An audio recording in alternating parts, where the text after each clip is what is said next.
Welcome to the GTA Advisors Podcast. We interview Greater Toronto Area business owners, entrepreneurs, and thought leaders.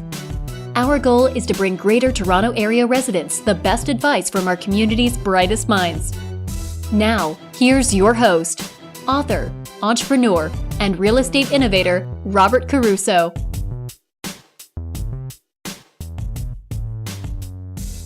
Welcome to the GTA Advisors Podcast. I'm Robert Caruso. I'm here with Matthew Karabela from gofetchit.ca. Welcome. That's right. Welcome to the show, Matthew. Thanks very much, Rob, for having me. I appreciate it. Yeah, so as Rob mentioned, our website is gofetchit.ca, but our app that we run on both the Android and is just called Fetchit. Our company's Fetchit Technologies. If you want to get Fetchit.com, you got to cough up 10,000 now, so it's not really on the radar, but it's definitely coming. Good stuff. So maybe before we talk about the business and what it is that exactly that you do, maybe just give us a little bit of your backstory. Where did you grow up? What do you enjoy doing in your spare time? And what did you do before you started this pretty incredible app? Yeah, so I grew up in first years of my life in Hyde Park. Then my parents moved out to Oakville. And I grew up there. I went to University of Toronto and lived at home for 1 year, and then I went downtown and I lived that university life, as they say. Started paying my parents' rent, which was half price of any other place, but anyways, forced me to save money and whatnot. I started working for a company called Hatch. I graduated U of T as from engineering science, specializing in infrastructure, and started working for Hatch, designing bridges. And over the 4 or 5 years since then, I got my professional engineering status and went from designing bridges to managing the projects myself. And so that pretty much sums up my life up to starting on this other adventure. Before we get into that, I've got a wife, Maggie, and 2 kids, Henry and Evelyn. Henry's 2.5 years old, Evelyn's 6 months old. And they're just the best at this stage. Like, Evelyn is all giggles and whatnot, and Henry, the older one, is starting to say everything and he can, and they're just always playing together. Tons of fun. And really having a good time right now. That's good. Life is That's great. All right. So why don't you tell us a story about how you started the app and what gave you the idea? I think I know where the idea came from, but yeah. All right, so I'll just give a pitch for all the listeners too. Basically, when you have something large that you need to move and you don't have any way to do it, Fetchit connects you through the app with a local pre-screened pickup truck, cargo van, or box truck driver to help you move those things conveniently and affordably. We can do on demand within an hour, or you can schedule as far in advance as if you want to get rid of that anxiety around moving large items, which I'm sure everybody has. Yeah. So the way we got into it actually it's a little bit different. I was first bitten by the entrepreneurial bug a couple years ago, and Mike and I, my business partner, figured let's go start a micro distillery because there's only 2 or 3 in Ontario, and why haven't more people done it? It's probably good, but no, it wasn't. It's because we realized pretty quickly that the regulations in Ontario just absolutely stifle this market. And it was so onerous financially to get it all started that we just, decided to shelve it. Interestingly enough, if you have a $26 bottle of vodka in Ontario and you want to sell it, you only get $6 back in your pocket after federal and provincial taxes with the LCBO, and they have all these rules and whatnot. So basically, to make any money, you have to sell a $50 bottle of vodka, and you're in the red for a long time. Anyways, around the time we realized this, my partner Mike, who's been putting up his pickup truck on Kijiji to use for whoever wants it, of course for a fee, he's been doing that since college. He was like, you know what, Matt? Because he also worked sales. This was part-time. I booked a move and I was working, so I called my friend up. I'm like, hey, can you come and take my truck and do this move for me? I'll give you $100. So the guy's like, sure, I'm just sitting at home. So he went, took the truck, did the move, made $100. Of course, Mike charged the customer a little bit on top of that. So Mike made money doing nothing. Well, he did something, right? Sure. And so he came home that day and he's like, Matt, I got it. We got to do an Uber for delivery of large items. Nobody thought of this yet. So we immediately like incorporated and got to thinking about it. Then we started doing our research, and people have thought about it, but nobody in Canada and nobody on the East Coast. I mean, there's a couple guys in Silicon Valley fighting it out with the same business model, but nobody up here. And it's just, yeah, I guess we've been lucky enough that no competitors have entered and the market. And right now we've done over 100 jobs and we've got over 50 drivers on the system, and things are with summer, so it's been going pretty well. That's pretty amazing. So, so basically, roundabout way, I know you just explained this, but it's an Uber for somebody to come pick up, help you move anything you want. Yeah, exactly. So on-demand truck rental, but the guy helps you move as well. He's got, dollies, straps, blankets, hand trucks, anything you need to make that job go much easier than if you were schlepping it around by yourself, or if you had to go find a rental and then who knows what it's going to end up costing. So we give you an instant, and basically a driver gets a ping on his phone who's in the area. He's like, yeah, I want to take this job, and he'll take it and do it. So for all our customers have had excellent experiences with us. You're going to have the occasional hiccup here and there, but for the vast majority, like 99% of the job, so 99 out of 100, excellent. So let's dig in a little bit deeper to that. So how big or small, I guess, could be anything, right? But how big of a job can they do? So we've done everything from moving, we did a painting, we did a chandelier. It was too big, they bought it at Winners and they couldn't fit it in their car, so we went and picked that up. And we've gone all the way to small apartment moves. So some you can order on our app. You can get a pickup truck. You can get connected with a cargo van. So the Sprinters or the Fords that you see that the contractors drive. Or you can go even bigger and get a 16-footer, a 16 or 20-footer box truck. And those are the ones you would use for an apartment or something like this. And so we've done, a couple condos, dorms, student dorms, small apartments. That's amazing. Yeah. What a good idea. Excellent idea. And the drivers are loving it too, because they don't have to schlep around trying to post their ads anywhere they can. Right now Kijiji is starting charging a lot to post ads on Kijiji, so we're doing the work for them basically. And it's basically, we charge a service fee to the driver, of course, to use it, and that just helps basically run the whole system and do our own marketing for them. And we got like of the 50 drivers, we have about 10 power users who really accept, and they're on the ball for every job that comes through. So yeah, they're really liking it. Good stuff. So we all have challenges, and I'm sure you've had your share of challenges doing this. So what has been the biggest challenge getting this off the ground and running? I think the biggest challenge with any marketplace is making sure your supply meets your demand, and likewise you really have to have a solid balance. And at the beginning stages of any marketplace, such as Etsy, where you can buy crafts or other items, or Fiverr, or where you have where you're managing both the supply and the demand, it's making sure you have enough of each. So if you don't have enough demand, then the supply, in this case the drivers, are like, screw this app, I'm out of here. It's a waste of my time. If you don't have enough suppliers, in this case you don't have enough drivers, then the users are like, no one's accepting my job, or and then they say, screw this, I'm just going to go my own route. So luckily we haven't really had a problem with the supply side of things as the drivers, but we haven't had enough problem with the drivers, but we do occasionally reach pockets where we don't have any drivers located. And behind our app is we can keep costs low because we connect you with the closest one. However, if that job is posted somewhere where we have no drivers, jobs out here and all the drivers are down here, they're not going to want to schlep or go all the way out here, and it's not worth it for them. So then we identify, okay, we got to get drivers in this spot, so then we can go. But at that point it's kind of playing catch up. So to mitigate that, myself or my partner will hop in our pickup trucks and head out there, or go rent a van to try and fill that void.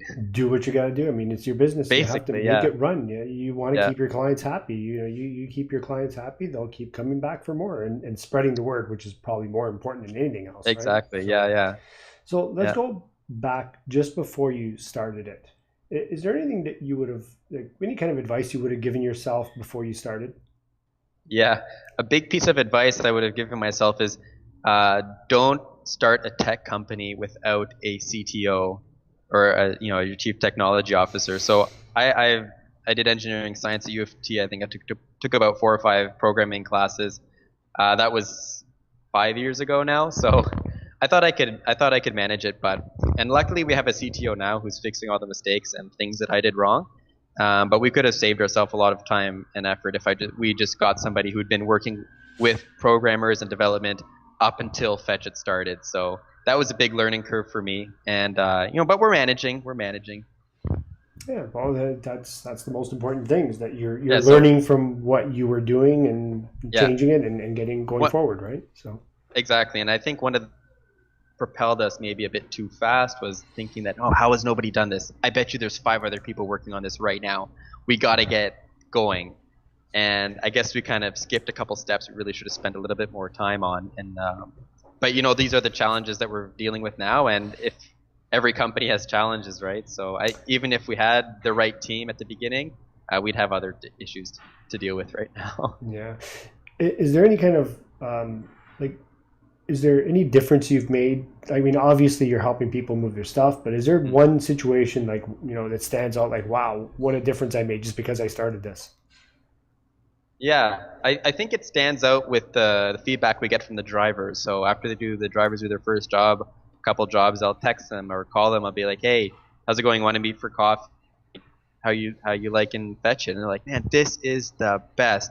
I'm not wasting my time anymore. I used to sit at home, watch TV. Now I can use my pickup truck to make extra, and like I feel like I'm really doing something with my life. So, well, I mean, they're obviously doing other stuff with their life, but I can do more, right? And everyone wants to do more, right? After a certain age, you get kind of bored of watching TV and binge watching the latest whatever episodes are coming out, and so the ability, and eventually we really hope to be able to provide enough work for the drivers to do this full time if they'd like. And the economics are there. We just have to be able to reach enough customers to feed them, keep them happy for the whole day. And if we can get full-time drivers, I would be, well, and we will eventually, but I think that's going to be a moment for me like, wow, we have done something good for the economy and we're creating jobs. Well, we talked before, obviously, and as you know, I'm in real estate. I'm a real estate agent, and Yeah. Obviously people are moving all the time and they're buying and selling homes, and that's obviously one pretty big market right there. But you're probably not big enough to do big homes at this point, but No. small condos. And we're not. Yeah, small condos, and the prices people would be telling us, like, oh man, I got a quote for $1,200, and we're just like, whoa, this job took 2 hours for us to do, and you were going to pay $1,200 for that. And the driver who did it is just over the moon at what he ended up getting, and the customer is over the moon because they saved so much money. I mean, we had someone call us, customer service, and it's my line, hello, customer service, Fetchit, and she's like, oh my gosh, our movers canceled this morning, and like our move out date is today. We don't know what to do. Do you think you guys can do it? I'm like, well, we don't do house moves. Oh no, it's a 1-bedroom apartment. I'm like, post the job. We'll see what happens. Because our drivers do on demand, but it's much better for these bigger moves because they do get booked up as well. Yeah. And like they posted the job within 2 minutes. A driver accepted it. He was there in an hour, and it took a bit longer, 4 hours, because it was just one guy, and of course the husband was helping. But they ended up saving $100, even though it took longer. And the driver was super happy, and the customers were like, "Oh, you saved us." So I was going to ask you about prices in comparison, because I would have figured this would be more expensive than calling a mover, let's say, right? Yeah, and I guess we can cut out a couple the middlemen, or it's one guy in a truck, and a lot of the times you don't need to. Also, movers have minimum. We have a 3-hour minimum, and there is a marketplace for moving houses and all that kind of thing, but that's not really what we specialize. We're more of the micro moves, right? Something that doesn't require 2 guys and a 24-foot long box truck, right? Mm-hmm. Which is overkill for a lot of these jobs. And by connecting you with the closest drivers, driving costs which are cut out, and we could just keep prices low, basically. And not low enough that the drivers are like, screw this, I'm not working for you. We're trying to stay away from the problems that Uber is having, where the drivers, they do the math and it turns out they're making less than minimum wage because of the depreciation of their vehicles and whatnot. No, stay away from that, and keep our service fee lower, and make it manageable so that everybody's happy, which is tough. Hmm. So let's go a little bit more into it. So what about insurance, Mhm. damage, and what about all that stuff? So that's been one of the hardest things is the insurance issue, right? So obviously Fetchit has general commercial liability insurance, but can we get this being moved insured? So after about a year and a half, we find insurance deal with Eagle Underwriting to get each shipment Fetchit's liabilities insured up to $100,000 per shipment, and that's been the hardest thing because we have independent contractors, and even though of the 100 jobs we've done, there's been 0 accidents, and Mike's been doing this for 5 years now, so he's probably done about 1,000 jobs. He's only ever had one glass cabinet, glass shelf break on him, which he covered out of his own pocket. So right now, Fetchit covers all of these. If any damages were to happen, Fetchit covers them. So that obviously a load off the mind of the drivers and the customers as well. That's amazing. That's great. Yeah, yeah. So that was actually a big challenge up until about 2. When we first got started, we're like, we have to figure out insurance. This is going to be big. Yeah. And we called up a company, I won't say the name, whatever. And yeah, we got you. Like, this is something we can easily provide. And then she went on mat leave. Another guy took over. And all of a sudden, I was reading through, and I'm like, employees, they're not our employees. We're just a broker, Like, we're a freight brokerage in a sense. And it's like, we never heard from them again after that. And then it was like, I've reached out to maybe 40 insurance brokers since then, and finally we got this great guy in Oakville, Zahir Musa, and I met him at a business-to-business expo, and he's like, yeah, I'll take a look at it, and I just figured, like, it's another lost cause, but I gotta really try everything, and he put a lot of work into this, worked with the underwriter to create a custom insurance package for us, and yeah, he came through, so it's been great. That's amazing. Yeah. Let's dig a little bit deeper. So why don't you list the benefits of why people should be using Fetchit? We have a number, and I'm going to really go into it right now. Okay. So right now there's a couple different options to get those big items moved. You can call your buddy up. Hey, Nick, can I borrow your pickup truck again? And do you want to help? So maybe that works 1, 2, 3 times, right? 4 or 5, you're like, I feel really bad about asking him. Maybe you don't even have a friend with a pickup truck or a large vehicle. So that's out. Then, okay, what's the next? I'm going to go to, I can go rent one, and it's only $20. But then you notice the fine print, there's like plus fees, plus kilometers, and that price that's advertised sometimes is only for certain days of the week. And okay, you're like, it's a great deal. And then you realize I still gotta find somebody to help me. So I'll probably buy him a case of beer, it's $20, and I gotta find someone. Okay, so now you've spent an hour, 2 hours going there, renting the truck, coming back, doing the job, dropping it back off, filling it up with gas. You're driving an unfamiliar vehicle around Toronto if you're doing the job in Toronto. Yeah. And turns out the cost after all that was like much higher than the estimate.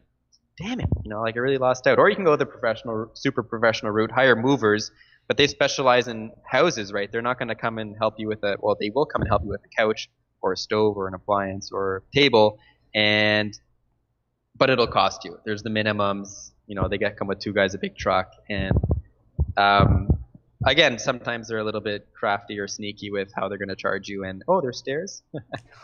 So one of the reasons that Fetchit is so good is we give you an estimate, and that estimate includes 10 minutes of loading and unloading time. And we're not sneaky about it. We tell them right before you post, this price includes 10 minutes of loading and unloading.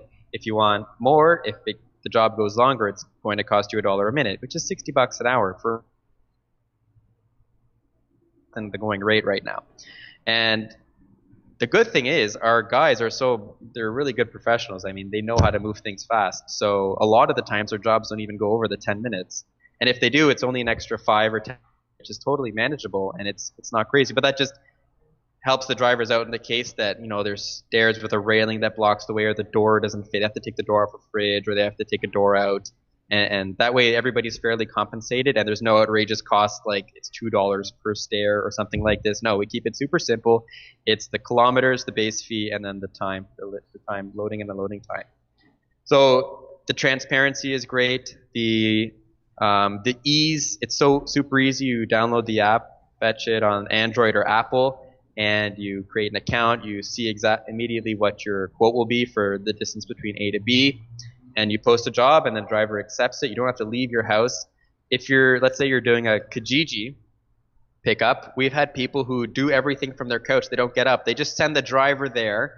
They've coordinated with the seller. Like once the driver confirms that the item is okay, I'm going to e-transfer you. You'll get the password. And then he brings the couch back to the person. And the driver was telling me like, the guy I pushed the couch in, and there was another guy sitting on the floor who was like, oh, can you just put that there? And he's the guy is sitting on the floor. So within like 2 hours, he hadn't moved, and he got his couch delivered from somebody was giving it away for free on Kijiji and whatnot. That's amazing. Wow. Yeah, and in those 2 hours, who knows how long it would have coordinate finding a truck, getting somebody to help, and all that. So that's Kijiji, as I mentioned, and Craigslist are our big ones. We also do a lot of from big box stores. One convenient aspect about Fetchit is you can set the delivery time, right? I need this picked up at 3, so because I'm going to be home at 4 p.m. If you go the traditional route and you do the delivery through the store, let's say IKEA, for example, $79 if you're in the zone that's closest to it. But you don't know when it's going to arrive. And they'll call you the day before. We're going to arrive Wednesday between 8 and 12 p.m. And, they never show up. And then it's 12 a.m. and they're like, you're still awake? We're coming. So then you've wasted a whole day at home and whatnot, and where you could have been working. And so that's another one we often do. We do people are donating their old items to charity, couches, tables to charity, so we'll do charity drop-offs. We do garbage removal. Let's say you've got a whole bunch of stuff, and we have a flat rate. We'll take it to the dump for you. And condos, people use us. Yeah, the list goes on, and people are very creative with how they use us. It's pretty interesting. That's amazing. I know what the answer is already, but is there an internet resource or app that you can live without? Well, yeah. I think I was thinking about that question because obviously Fetchit is the easy answer, but what's helping me right now? For group communication, keeping in touch with the team, we use an app called Slack and Viber, which is like our instant communication. And you can and Trello, with those 3 apps, you can really project manage and figure out what tasks need to be done, make sure people are staying on top of them with Slack. And these are pretty popular project management tools now. Google Calendar, I've recently gotten really heavy into because I was always thinking in my head, okay, Friday I got something. And then like today I got a reminder an hour ago that we were having this podcast. So I've really started putting every single thing I can into Google Calendar. And before I make new plans, I check the calendar. And I've stopped stepping on a lot of feet that way because I often double book myself or and these things that people who don't have schedule books always struggle with. Yeah, no, of course. Yeah. Maybe leave our audience with one parting message. Is there any book or quote that you live by that's helped mold you? There's a quote that stuck with me, and I don't know if it stuck with me because I think it's poorly translated from Spanish. But you may have heard of Opus Dei. It's a personal prelature in the Catholic Church. The founder, Jose Maria Escriva, who's now a saint, he wrote a book, and it's translated from Spanish, "Dream and your dreams will fall short." And I was like, it took me I heard it for about 5 years because I'd often go to the activities at the center in Toronto. And I was like, why is it fall short? Like, isn't that a bad thing? So it's telling me not to dream. And somebody explained, like, no, it's when something falls short, it's flying and then it lands on the ground. It becomes a reality. And so if you don't dream, nothing is ever going to happen. You have to, dream about what you want and then go out and do it. But it starts with that dream. So for me, it was, I want to start my own company, and what am I going to do about it? So maybe for the past 5 years, I've been thinking about different companies to start and whatnot. And when it finally came down to it, I put my foot down, said, okay, we're going to invest money in Fetchit. Once you put your own money in, then the dream fell short. And I was like, oh my gosh, I'm in it. And it's been a roller coaster up and down ever since. But for the most part, it's been pretty good. Oh, that's amazing. But basically, it all starts with a dream. That's truly amazing. I appreciate you sharing that with us. That's pretty cool, Matthew. So, you're welcome. Obviously, Fetchit is an app. Go look for it on your Google, Android, or the or Apple. And is there any other is there a website or anything that people can go to? Yeah, people can go for more information to www.gofetchit.ca. and I'm sure you'll include the link somewhere. From there they can be directed to the relevant download links for the app. We say we can get within an hour to your location. I always recommend booking in advance because drivers do get booked up, and while we're always increasing the number of drivers on our list, sometimes there are situations where it gets a bit hairy. So to make sure there's less anxiety for everybody, book a couple hours in advance at minimum. That's amazing. But yeah. I appreciate you coming on and spending some time with us and sharing your idea. I'm sure that, especially in my industry, I think a lot of people are going to find use out of it. So great. I'm glad to hear that. Yeah, absolutely. Thank you so much for coming on. You're welcome. Thanks for having me, Rob. It's been a pleasure talking with you.